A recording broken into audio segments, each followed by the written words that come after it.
Are you ready? Hey, think you can tell us what to do? Welcome, ladies and gents, to the PWC podcast with me, your mother's favorite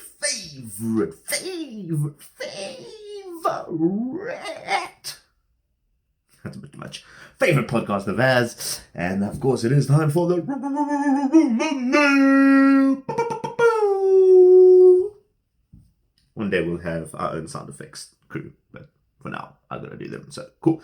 Welcome to the Rumour Mill here on PWC. And, well, listen, the Rumour Mill has been dominated by AEW at the moment. It just seems they're grabbing all those headlines. They're grabbing everything. They're taking it all for themselves. And they want to just prove to the world that they are the better and more dominant brand in sports entertainment. But that's not the case. We love all professional wrestling, whether it be AEW, Impact, WWE, New Japan Pro Wrestling, Ring of Honor, AAA. The list goes on and on and on and on and on. And I'm using too many hand gestures to prove my point that there is so much wrestling on at the moment that it's understandable what AEW is doing at the moment. And they're not teasing not one, not two, not three, not four returns or debuts rather for AEW. That's right, four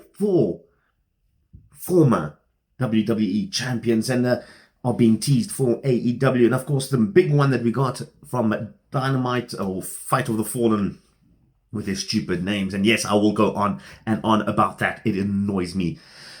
Was of course CM Punk. We had the Darby Allin reference. We had the Rampage reference. We've had the First Dance reference. We've had Chicago as a reference. At this point, if CM Punk does not happen in AEW, they can pretty much kiss any sort of contention, that like any credibility that they've ever had just gone. The amount of teasing that they've done for AEW and CM Punk is beyond belief right now. And if he doesn't appear on August 20th at Dynamite Rampage Homecoming, or what is it called? I don't even know what they're calling it. First Dance, that's what it is there. The AEW Rampage First Dance. If he does not appear there in some form of capacity, goodbye AEW. That's what I'm saying. However, the other three that they are teasing are less concrete than what CM Punk is at the moment. Then, of course, Daniel Bryan. That one has been going on for quite some time.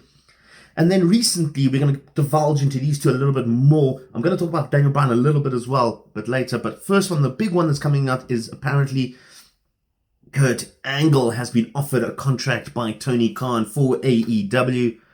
According to reports from Fightful Inc. and Wrestling Inc., of course, Fightful Select rather than Wrestling Inc., he has been offered a AEW contract, a part-time contract, according to reports, to have cameo appearances, sort of a part-time wrestler to help bring up the younger generation is what the stipulation is basically said. However, till this time, we don't know if Kurt Angle is interested in joining the AEW team, and only time will tell on that one.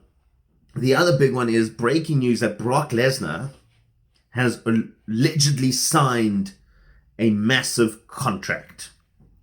Now, first of all, it didn't stipulate that it was a wrestling contract. That's one thing that we must say. It just said a major promotion. And the second thing is we know Brock Lesnar wants to get back in MMA. That has been his ultimate goal since he left WWE, according to reports. So a lot of guys are thinking, well, Brock Lesnar, it has to be AEW. But personally, I don't think it's going to be AEW. I don't see Brock Lesnar becoming a wrestler again. I think he's going to go back into MMA. He's got a lot of unfinished business in MMA, and I won't be surprised if he goes through to UFC, or if he signs a contract with UFC, or maybe Bellator or Strikeforce, one of those smaller ones as well. I would not be surprised. And also, you've got to think financially wise, does AEW have the money to get someone like Brock Lesnar, including Kurt Angle, Daniel Bryan, and CM Punk all in the space of 1 month? It's very unlikely that we're going to have 4 massive stars coming through there. In fact, it's very unlikely we're going to have 3 or 2 massive stars.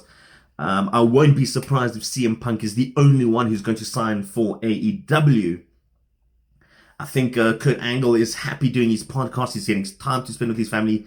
His podcasts have been great. I've listened to a few of them, and he seems a lot better. He doesn't seem like he wants to get back into the wrestling business. And so that's interesting to think. The other one, the Daniel Bryan one, which I said I want to talk about, I'll be extremely surprised if he goes full-time into wrestling again. He's talked about spending time with his family. He's enjoyed spending time with his family. He's got his 2 kids, and he's enjoying fatherhood. So I won't be surprised if he chooses someone like Impact or Ring of Honor instead, with a lighter schedule than what AEW and WWE have at the moment. AEW has announced a whole bunch of tour dates, and they're going to be putting on a second show, and they're going to be doing live shows, according to Tony Khan, in the future. So that looks like their schedule is going to be exactly mirrored that of WWE. I mean, WWE is going back on the road as well. They're doing all the live shows. WWE Live is coming back. So they're going to be doing about 5-6 shows a week again. AEW is doing about 3 or 4 a week. Whereas you look at Impact and Ring of Honor and even New Japan, they're doing about 2 shows a week at the moment. If that. I mean, Ring of Honor's literally got 1 show a week at the moment. Impact's got 2. They've got the Impact, the televised stuff that they do. And then they do a live event as well afterwards, a dark live event. So they've got those. It's interesting to think. But the thing is, though, we probably will see Daniel Bryan in AEW. If he does sign for the likes of Impact or Ring of Honor or New Japan, they'll obviously likely, with their little deal that they have at the moment, I'm pretty sure we'll see Daniel Bryan at some point come into the AEW arena. And a lot of people are asking for AEW to have Kenny Omega versus, we're going to call him Bryan Danielson, or Bryan Danielson, that is, the American Dragon, or whatever you want to call him. I'm pretty sure we're going to see that matchup at some point, if the rumors are in fact true. And talking about returning superstars and all sort of that stuff, it seems that WWE is going to get some part of CM Punk back in WWE, and it's not actually CM Punk, it's more on the lines of his wife, AJ Lee. According to reports, AJ Lee has been in contact with Vince McMahon and WWE on a potential return, but on a part-time basis. So it will not be a full-time contract, it'll be there to help the women's division. There's talks about bringing her as a trainer for the Performance Center rather than an in-ring superstar. But obviously, we want to see AJ back in the AJ Lee, not AJ Styles, AJ Lee back in WWE. So it'll be quite interesting to see if CM Punk does go to AEW. Does that mean AJ comes to SmackDown or Raw? And maybe that's a tease to try and bring the door in for AJ. I don't know. That's just the rumors. I'm just thinking. And sticking with WWE, we're going to be talking about Keith Lee. You guys saw how excited I was for the return of Keith Lee. Unfortunately, Vince McMahon didn't see the same hype that I saw, and he's on a 2-week losing streak. The moment he did send a cryptic little tweet just before Raw went on air that it's time for him to get everything off his chest and to explain everything, where he was the last 9 months. And I think it'll be an interesting thing to all. R-Truth has even jumped in and said, listen, bud, you need to do it. Tell the world what's happening. And I think the rumors spreading around is that he was in a depressed state and he wasn't feeling mentally stable. That's what the rumors are going around. And I hope for the case that he has recovered from that. It is a serious problem, especially within wrestling. I mean, these guys, they work 5-6 times a day. They're on the road the whole day. They don't get to see their family, especially during a pandemic. It must have taken them a lot of toll on their bodies, and their mental strain as well is ridiculously high on that. I mean, it's shown that's why a lot of these wrestlers pass away at such a young age due to substance abuse or something like that, and it is a huge toll. So if that is the case, then we wish Keith Lee all the best here at PWC. But I'm glad he's back on TV, and I'm hoping that this 2-week losing streak is just a little byproduct of what's to come. Maybe they're keeping him, under the wraps for maybe a good US title reign against Sheamus.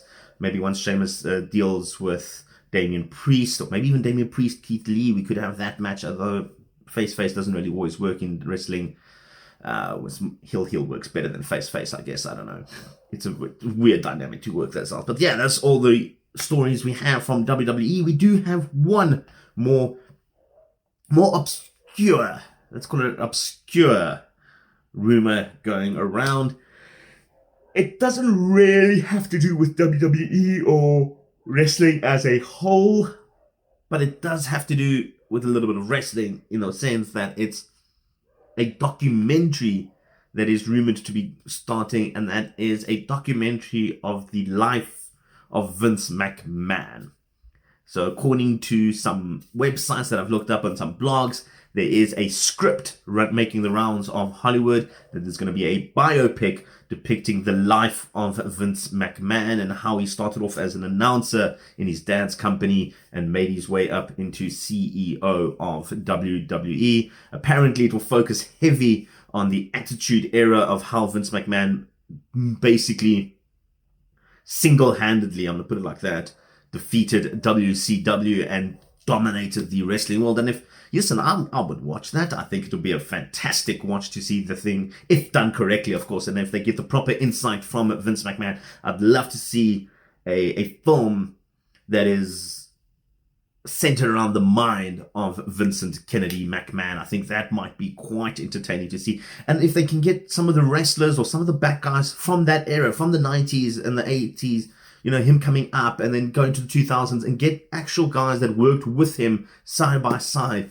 going up. If they can get an honest opinion out of Vince Russo during the Attitude Era, it would be fantastic. Or Bruce Pritchard during the Ruthless Aggression period, it would be great. Jim Cornette during the 80s. Unfortunately, I can't speak to Bobby Heenan, but I would have loved to know what Bobby Heenan and Vince McMahon used to do. I mean, they were on the mic together. Even Macho Man Randy Savage, I know they don't have this footage. Unfortunately, both have passed away, but it would be entertaining to know what they were thinking. And I mean, if there's some hidden footage somewhere in the world and they've managed to get the rights for these footage, I would love to know everything that went through the mind of these guys sitting alongside Vince McMahon. Like, I want to know, in the, let's say, early 90s, when Vince McMahon was commentating on the match, was doing color commentary, if someone like Gorilla Monsoon or Jesse Ventura or Bobby Heenan or Macho Man Savage, all these guys that were at the announcer's desk with him, even Jim Ross, who did spend a bit of time with him at the ring, Jerry the King Lawler as well, did they realize that Vince McMahon would be one of the most successful men in pro wrestling at that time? Or was it something that happened by surprise? Did they know this was going to happen? Did they know that he was going to be the ultimate heel when it came into the 90s? I mean, there was no one hated more in professional wrestling from, like, say, 1998 to about 2002, 2003 than Vincent Kennedy McMahon. And his whole rivalry with Stone Cold Steve Austin is what saved WWE in the end. Did they know this was going to happen? Will this movie tell us if they knew? Will this movie even be made? That is the question. Is there enough audience to watch such a movie, Vincent Kennedy McMahon movie? But that's all the time we have for you guys here on the Rumour Mill. Please leave your comments down below. If you hear of any other stuff that you want us to talk about, please, guys, let's do it. We've got another major talks coming up very soon, so we need some topics that we want to talk about as a group of friends, just to get together and discuss life in wrestling, I guess. And of course, if you haven't done so already, please click subscribe and the notify bell, and you can get notified of all PWC content that we post up here. And we're going to be posting a lot, guys. We're pushing it as hard as we can. So please get our name out there, guys. We want to be known as the best channel on YouTube for the African content when it comes to wrestling. That is extremely specific, what I've done there, but it works. Trust me, do it. Tell your friends, parents, grandparents, lovers, haters, whoever you like. From me, though, your mother's favorite podcaster. We'll check you guys again soon. Remember, guys, to click subscribe and tell your friends. I'm not going to tell you again. Do it. Do it. Peace and chicken grease.